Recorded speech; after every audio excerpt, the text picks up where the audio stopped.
apa ya banyak yang kayak gitu kurang baik lah ke orang lain, bersikapnya yang baik aja kayak gitu. Meskipun kita tidak berlaku baik, tapi tetaplah berlaku baik karena itu akan menjaga mental kita sendiri.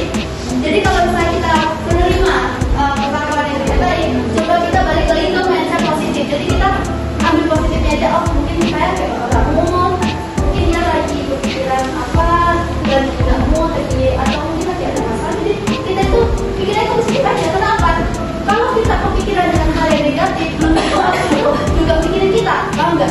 Jadi kita punya masalah sama orang lain.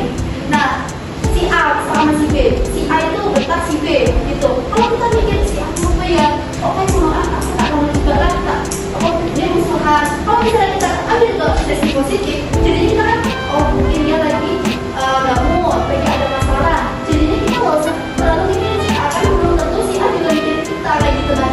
Malah hatinya kita ya tersisa sendiri kan. Gitu. Terus mencari bantuan tenaga medis. Nah kalau misalnya kalian juga terkena mental health, misalnya udah benar-benar udah top sih, bisa kalian kalau belum mencari tenaga medis mungkin dengan bercerita, curhat, karena itu dapat mengurangi apa ya beban kita kayak gitu kan.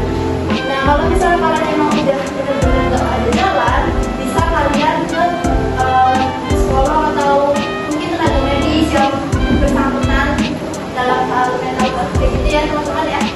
Oke, ada yang ditanyakan?